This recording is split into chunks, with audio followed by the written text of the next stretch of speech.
Imagina você ser abusado quando é criança, passar por esse trauma e nem contar pra sua mãe porque você sente vergonha disso. Aí quando você cresce, você namora com uma pessoa e ela tem determinados comportamentos que parecem abusivos pra você, que fazem você lembrar daquele seu trauma de infância. E depois que ela termina com você, ela sai dizendo pra todo mundo que na verdade é você quem abusava dela. Como que você se sentiria? Pra falar a verdade, você vai ter que contar sobre aquele seu trauma de ter sido abusado e tocar num assunto doloroso pra que as pessoas acreditem em você. Mas se você optar por não fazer isso e ficar em silêncio, todo mundo vai achar que você é um mau caráter e vão acreditar naquela pessoa que te acusou. Segundo o Selbit, teria sido mais ou menos isso que aconteceu com ele no seu antigo relacionamento com a Sassá. E nesse documento aqui, né, nesse dossiê que ele publicou nos últimos dias, ele descreve totalmente como teria sido isso. Eu fiz uma análise dos elementos retóricos, né, que o Selbit usa aqui para descrever o seu relato, e até pra gente também conseguir entender o que o Selbit passou e como que ele revelou isso pra gente, de uma forma que ele pôde tocar num assunto negativo pra ele e ao mesmo tempo se defender das acusações que ele recebia. Se você quiser entender uma análise retórica sobre os elementos do texto que o Selbit montou, fique até o final desse vídeo. Fala aí pessoal, tudo bem? Aqui quem fala é o Vitor Santos, eu sou especialista em comunicação e comportamento não verbal e você está no canal Metaforando, o maior canal de linguagem corporal do mundo. Hoje nós vamos aí então fazer uma análise retórica dos elementos que o Selbit utilizou no dossiê dele para se defender ali das acusações que foram feitas pela ex-namorada dele, a Sassá, dizendo então que o Selbit teria cometido agressões sexuais contra ela. Vale lembrar, pessoal, que esse vídeo de jeito nenhum é para você utilizar para atacar qualquer pessoa que seja, nem o Selbit, nem a Sassá. Esse vídeo aqui é uma tentativa de compreender os elementos retóricos que o Selbit colocou no relato dele e também de ver como que a Sassá, a ex-namorada do Selbit, se pronunciou em relação a tudo isso. Eu peço, portanto, que vocês tenham respeito com todas as pessoas comentadas nesse vídeo aqui, tá certo? Vamos então ver o pronunciamento da ex-namorada do Selbit, que teria acusado ele ali ao longo de mais de 7 anos, segundo o próprio Selbit, de várias coisas e recentemente teria acusado ele também de agressão sexual. Vamos ver a reação dela após o Selbit postar o seu dossiê, explicando, né, contando tudo nas palavras dele de que ele não teria feito nada, de que ele não seria aquele monstro que foi pintado pela ex dele. Vamos ver aqui a reação dela. Oi gente, muitas pessoas queriam que eu me pronunciasse, então eu tô aqui. Eu queria começar dizendo que eu tô tão chocada quanto vocês. Aqui ela já faz ali uma microexpressão de desprezo, né? Contraindo ali um dos cantos da boca. O desprezo está associado à desaprovação. Quando eu considero alguma atitude, alguma ação, eu desaprovo de certa forma, né? Eu não concordo com uma atitude, com uma ação. Eu não vou entrar em detalhes PDF caso a caso, porque eu sei o que é mentira, eu sei o que são meias verdades. Aqui é interessante que ela usa o estratagema 32 do Arthur Schopenhauer, né? Que é colar um sentido ruim, né, na alegação de outra pessoa, na própria outra pessoa que você está acusando. Então quando ela diz eu sei o que é mentira e eu sei o que são meias verdades, ela está colando esses dois rótulos ali no dossiê do Selbit. É como se ela dissesse, olha, é um dossiê repleto de meias verdades e de algumas mentiras. Não há verdade ali. É como se ela quisesse deixar implícito a ideia de que não há verdade naquilo que o Selbit está falando, por isso que nem é válido você ir lá assistir e ver o que é que ele está falando. Ler o documento para ver o que ele está falando, né, o PDF. E quem vai lidar com isso são os meus advogados. Bom, quando ela fala quem vai lidar com isso são os meus advogados, pode soar como um argumentum ad baculum, né?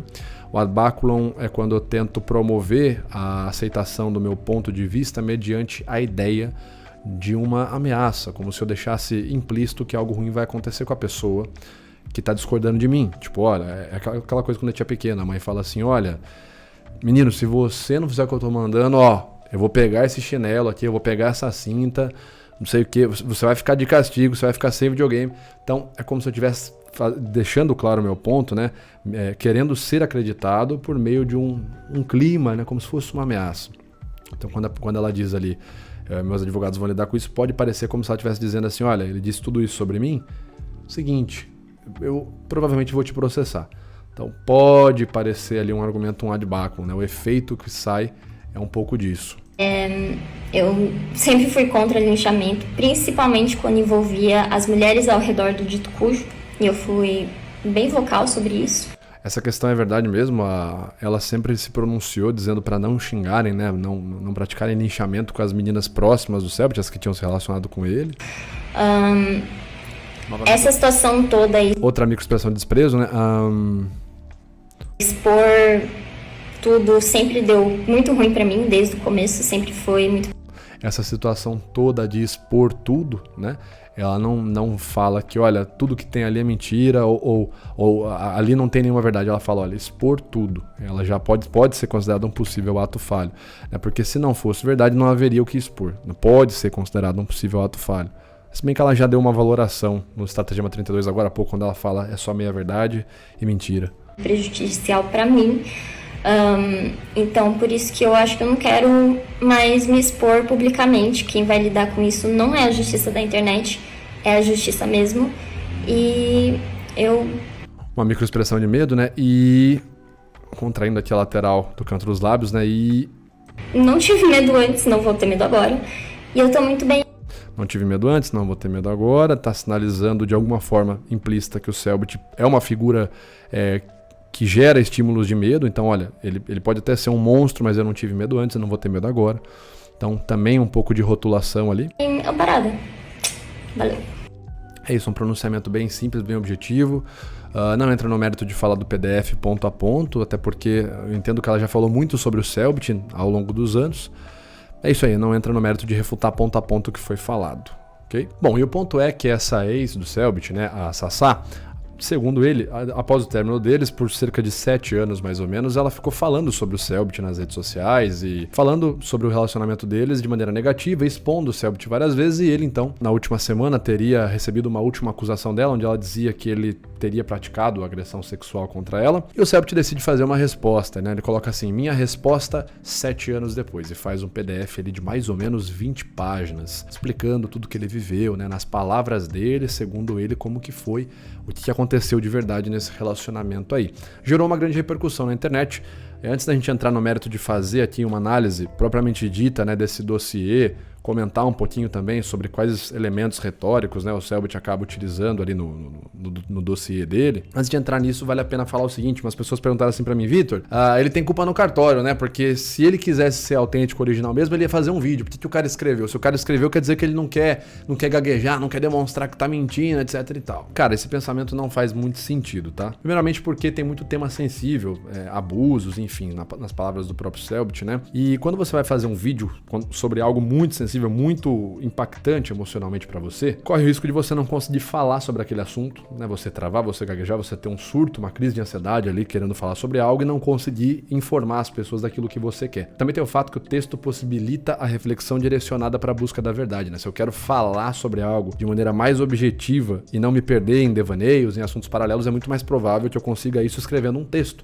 Eu consigo raciocinar, refletir e aí sim escrever e colocar lá o que precisa ser colocado. Se eu ligo a câmera e começo a gravar, é muito fácil eu começar a falar e parar lá longe, né? Me perder nas minhas emoções, enfim. E por fim, eu acho que isso tem um pouquinho também a ver com o histórico do Selbit, né? Ele não tem um histórico na plataforma de ficar fazendo vídeo tretando com os outros ou respondendo a quem treta com ele, a quem ataca ele. Não é um histórico na carreira do Selbit, sabe? Ele não cresceu fazendo vídeos assim na internet. Então, muito provavelmente não é agora, né, com uma situação pessoal, que ele iria começar a fazer. Se ele quisesse farmar com essa situação, ele ia fazer 2, 3 vídeos resposta, né? A verdade está aqui, agora vou revelar a verdade, agora vou revelar mesmo a verdade, né? 2, 3 vídeos ali, farmando view pra caramba. Não, me parece que ele quis muito mais resolver a situação e fez ali um texto pra falar sobre.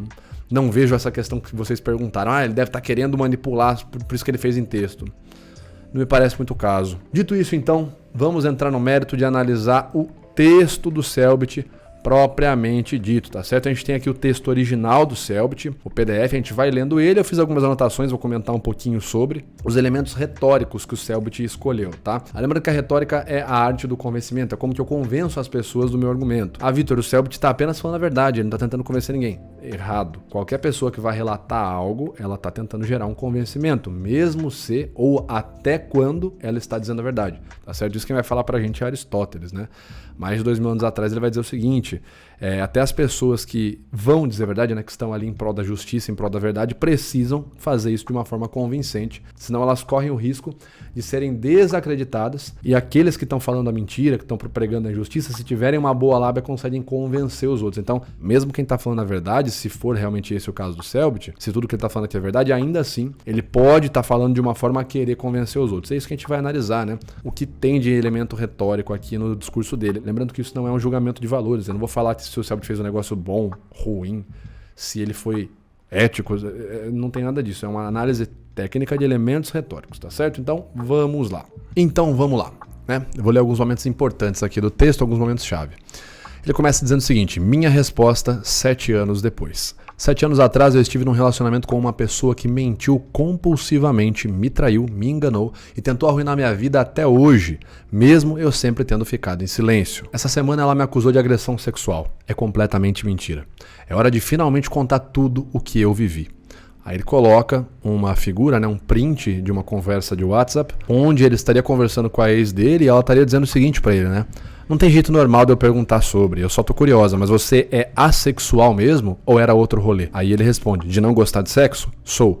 Então o Selbit já tá dizendo pra gente que ele é assexual, né? Que são aquelas pessoas que não têm interesse, tanto interesse assim em sexo, em relação sexual, né? Enfim. Já nesse começo, o que a gente pode observar retoricamente falando? Bom, vamos lá.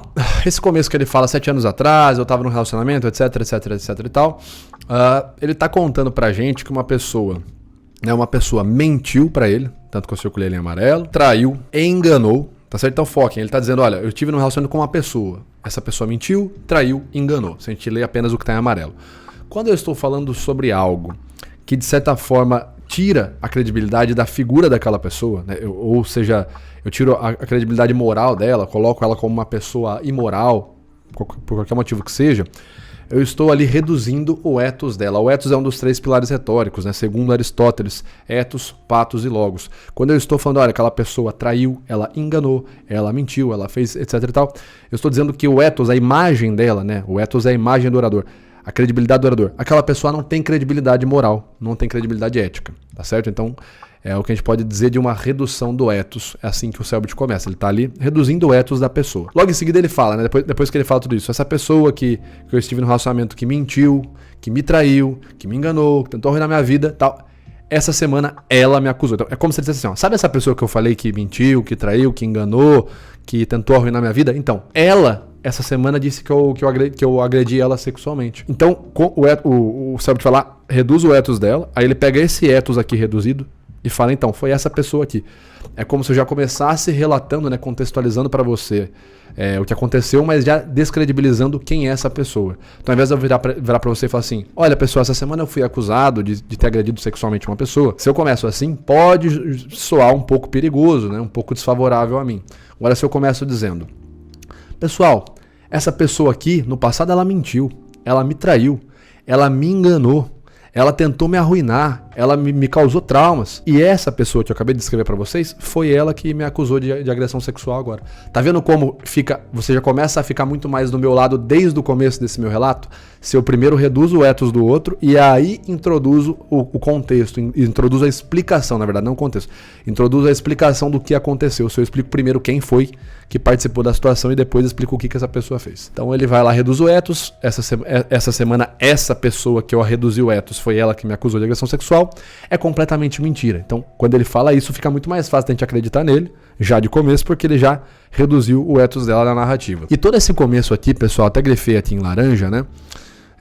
Que ele fala 7 anos atrás, uma pessoa que mentiu, traiu, enganou, tarará, e ela me acusou de agressão sexual. Isso já vai despertando um pathos, né? Que o pathos é a emoção do seu discurso. Você já vai lendo isso aqui, já vai sentindo um sentimento de injustiça. É um dos sentimentos que Aristóteles define como os sentimentos universais a ser usado no discurso. Então você pode usar vários sentimentos, o medo, a arrogância, né? O Selbit já começa usando ali o sentimento de injustiça, para já deixar a pessoa que está lendo esse relato já, nossa, cara, que menina desonesta, cara, nossa, que injusto e tal, para a pessoa já ficar ali simpatizada com o Selbit. Então ele escolhe ali o sentimento de injustiça. Quando ele já começa no início, apresentando uma evidência, né, dizendo que ele era assexual, e aí já cai, ele já levanta uma contradição, né? Se ele já tinha contado pra ela que ele era assexual no começo do relacionamento, como que ele poderia ter agredido ela sexualmente se a pessoa que é assexual não gosta de sexo? Ele já traz uma contradição e ele tá evidenciando isso, ele tá colocando um print, uma foto. E a gente sabe que quando eu trago uma evidência para o meu discurso, um print, uma foto, uma pesquisa científica, um artigo, quando eu trago uma evidência, eu estou fazendo um apelo ao logos, né? São os 3 pilares, o ethos, o pathos e o logos. Ethos é a credibilidade daquela pessoa, né? Do orador. O pathos é a emoção presente no discurso dela e o logos são as provas, né? A lógica, a razão propriamente dita presente no seu discurso. Quando ele apresenta essa evidência, ele está fazendo um apelo ao logos, ele está fazendo um apelo à razão. Ele está racionalmente te mostrando, olha, você pode acreditar em mim, eu não estou apenas te emocionando, eu estou te provando aqui racionalmente, estou fornecendo uma prova lógica de que o que eu estou falando é verdade. Né? Essa é a estratégia que ele utiliza já no começo. Vamos seguir com o nosso texto aqui então, né, na versão do Selbit. Então ele fala assim: esse relacionamento começou em 2015, eu tinha acabado de fazer 18 anos e ela tinha 9 anos atrás. Eu terminei com ela em 2017, 2 anos depois. Isso aqui é meramente contextualização, né? Tá apenas contextualizando, né? Não tem muita coisa diferente. Depois que eu terminei com ela, eu nunca respondi nenhuma das muitas alegações que ela fez publicamente sobre mim. Eu não queria que meus seguidores fizessem uma caça às bruxas e muito menos queria expor um relacionamento pessoal que só traria mais dor. Então, quando o Selbit fala sobre isso, né, olha, eu não queria que meus seguidores fizessem uma caça às bruxas, eu não queria expor ela, né, eu fiquei aguentando calado, né, dá a entender que ele ficou aguentando quieto, eu nunca respondi nenhuma das alegações que ela fez. Ele está trazendo pra gente uma outra emoção, também comentada por vários pesquisadores no discurso, né, não só Aristóteles, que é o autossacrifício. Ele se sacrificou, eu prefiro que eu me sinta mal, né, eu fiquei em silêncio, aguentando as acusações calado, para que ninguém fosse lá atacar ela e para que as pessoas envolvidas, né, os inscritos também não ficassem mal. Então, quando ele traz ali o autossacrifício, ele toca na sua emoção e ele mantém o ethos dele. Você olha para o Selbit e fala, caramba, como que ele aguentou isso? Então, quando ele traz esse relato no começo, que ele fala que ele ficou quieto por 7 anos, etc e tal, mesmo sendo verdade, né, porque realmente ele nunca falou nada sobre o caso a primeira vez, mesmo sendo verdade, para além disso, ele está demonstrando o ethos dele, ele está demonstrando a credibilidade dele. Olha, eu realmente sou uma pessoa ética, eu não quis me aproveitar da situação. Então ele segue aqui dizendo, né, o único pronunciamento que eu fiz foi relatando que fiz terapia, nunca mencionei o nome dela e nunca falei de nada que ela fez comigo. Eu nunca ataquei ela ou estimulei qualquer tipo de ataque ou ódio a ela em todos esses anos. Novamente, então, pessoal, ele está aqui validando o ethos dele. Olha, eu nunca ataquei, eu nunca estimulei um ataque, etc e tal, etc e tal, enfim, eu nunca estimulei. Ele está ali mais uma vez mostrando o ethos dele. Olha, eu sou realmente incrível, você pode acreditar em mim. E é interessante você ver a ordem, ele faz isso no começo do texto, porque é um relato denso, e como eu falei, mesmo se ele estiver falando a verdade, eu não estou duvidando do Selbit nem nada, né? Mas o que eu estou dizendo é, apesar dele estar falando a verdade, ainda assim dá pra ver que ele estruturou muito bem o que ele foi falar, ficou muito bem estruturado retoricamente dizendo. E aqui ele vai falar o seguinte, ó, se eu fico quieto, como eu fiz por todos esses anos, isso é interpretado como, ficou quieto porque tá confirmando que é verdade, todas as acusações da ex, né? E ela continuou me acusando de coisas cada vez mais absurdas. Então, como eu disse, esse não é um pedido de desculpas, é um esclarecimento. Interessante que depois dessa palavra esclarecimento, ele já vai mudar a qualquer tipo de interpretação que alguém possa ter que pareça que ele vai pedir desculpa, né? Ele já vai deixar claro que não é isso, explicando aqui na sequência. Quando você vai reconceituar algo, alguém vai lá e acusa você de algo, e você aparece na internet falando sobre isso, as pessoas já vão pensar, bom, lá vem o Vitor vindo se justificar, vindo pedir desculpas.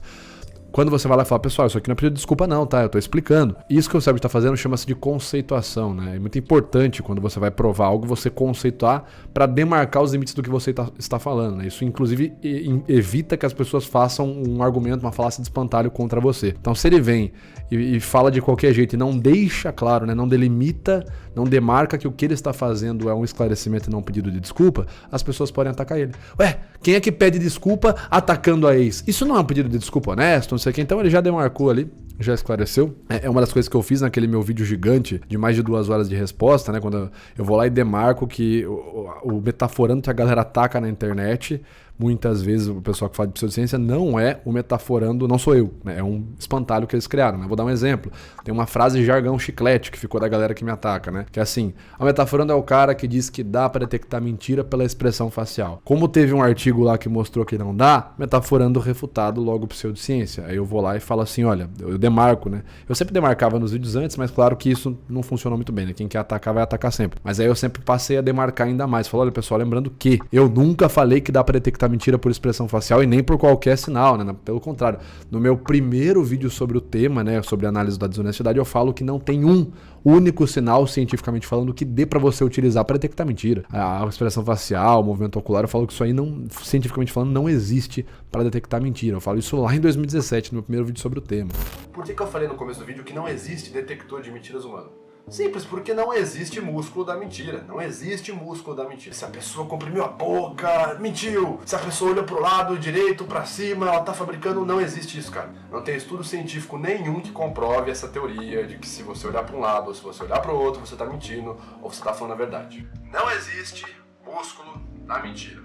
Então é você demarcar para evitar que as pessoas façam espantalho de você. Isso que o Selbit está fazendo aqui. Ele vai começar aqui a colocar um contraponto. Foi acusado de ter cometido agressão sexual e ele vai então deixar claro que ele é assexuado, né? Que é aquela pessoa que não tem interesse em ter relações sexuais. Ele vai falar assim, olha, todos os meus amigos pessoais sabem há muitos anos que eu sou assexual. Eu até já mencionei em alguns lugares publicamente, mas sexualidade nunca foi um assunto que eu conversei muito sobre, mas eu também nunca me esforcei para esconder. E aí tem aqui uma mensagem que ele está conversando com alguém, o Selbit, aí ele fala aqui: os caras fizeram um dossiê de todas as vezes que eu demonstrei ser assexual na internet, kkkk, tal. O que ele está fazendo aqui então? Quando ele vai lá e está deixando claro, olha, fizeram um dossiê de todas as vezes que eu já demonstrei, que eu já falei, né, que eu já exemplifiquei que eu sou assexual. Ele está exemplificando, ele está dando relatos, né? Ele está demonstrando situações que exemplificam o que ele está dizendo. E segundo Aristóteles, isso é uma das duas formas de você provar algo e persuadir as pessoas no seu discurso, né? Vamos abrir aqui então o original do Aristóteles, né? A Retórica por Aristóteles, página 43, na edição do Kindle, vamos ver o que ele fala. Ó, aqui onde está grifado só, pessoal. E para demonstrar, todos produzem provas por persuasão, que quer recorrendo a exemplos, quer a entimemas. A entimemas é um silogismo com uma premissa oculta, né? Não vou entrar em tecnicismo lógico aqui, mas enfim. Todo mundo vai então produzir essas provas para persuadir os outros, seja recorrendo ao uso de exemplos, né, quer recorrendo a entimemas, pois fora destes nada mais há. Aí aqui na parte de baixo, né, aqui onde está grifado em azul e vermelho, é assim na base de muitos casos semelhantes. É na dialética indução e na retórica é conhecido como exemplo, né? A indução é uma das formas de você provar algo. E depois, né, você pode também demonstrar que de certas premissas podem resultar uma proposição nova e diferente só porque elas são sempre ou quase sempre verdadeiras. A isso chama-se em dialética silogismo e entimema na retórica. Então aqui o Selbit está fazendo a primeira forma de você provar algo, que é por meio do exemplo. Eu exemplifico aquilo que eu estou falando, eu vou lá e falo, sou assexuado. Aí as pessoas colocam ali inúmeras situações onde eu demonstrei, onde eu exemplifiquei aquilo que eu estou dizendo. Olha, as pessoas ali colocaram o Selbit em várias situações para exemplificar que ele sempre falou que era assexuado, né? Então, ele está utilizando ali. Aí quando ele fala, todos os meus amigos pessoais sabem, né, que eu sou assexuado e tal, ele está usando o relato de terceiros para validar o argumento dele. Isso é conhecido como argumentum ad populum, né? Eu pego um grupo de pessoas específico, né? Geralmente pode ser um grupo de pessoas específico, pode ser um grupo de número de pessoas muito vasto, né? Se eu quiser ganhar na base do número, mas basicamente é como se aquele grupo de pessoas que fossem pessoas confiáveis validasse aquilo que eu estou falando, nesse caso aqui da forma que está sendo usado o ad populum. Ele vai então demonstrar a vez que ele conversou, né, com a ex-namorada dele, que ela falou, não tem outra forma de eu perguntar isso, né? Ele coloca o print aqui, dando uma evidência, né, um apelo ao logos. Eu só tô curiosa, mas você é assexual mesmo? Então, quando ele coloca essa conversa que ele fez em particular com ela, ele está novamente exemplificando. É o meio de prova número 1, que é por meio do exemplo. Mais para baixo aqui, né, ele vai lá e demonstra que ela mesma falava que tinha relações sexuais com ele, enfim, e que ele não gostava disso, né? Porque, obviamente, um cara que é assexuado, ele não vai querer fazer sexo, também não vai querer ficar falando sobre sexo, não é algo que vai ficar despertando desejo nele. Então ele fala que ele se incomodava e mesmo assim ela ia lá e falava das relações sexuais com ele. Aí ele bota aqui um print, novamente exemplificando o que ele está falando, mais uma vez usando a forma número 1 de prova. O método por prova número 1 é o exemplo, tá certo? Aí então ele vai fazer um relato pessoal do abuso que ele sofreu. Então ele conta uma vez no Discord, se eu não me engano, né, num chat na Twitch, na verdade, em 2019, onde ele então relatava isso que tinha acontecido com ele. E na sequência então ele fala o seguinte, né, ó: e agora, anos depois de eu ter vivido esse inferno, sendo humilhado, chegando até mesmo a questionar minha própria sexualidade, ela me acusa, né, fez uma postagem baixa, implicando que eu fiz o crime mais baixo e nojento que existe, um crime que eu sofri. Então assim, é uma pessoa que ela sabe que nunca seria capaz de cometer isso. Eu, né? Como se o Selbit dissesse isso.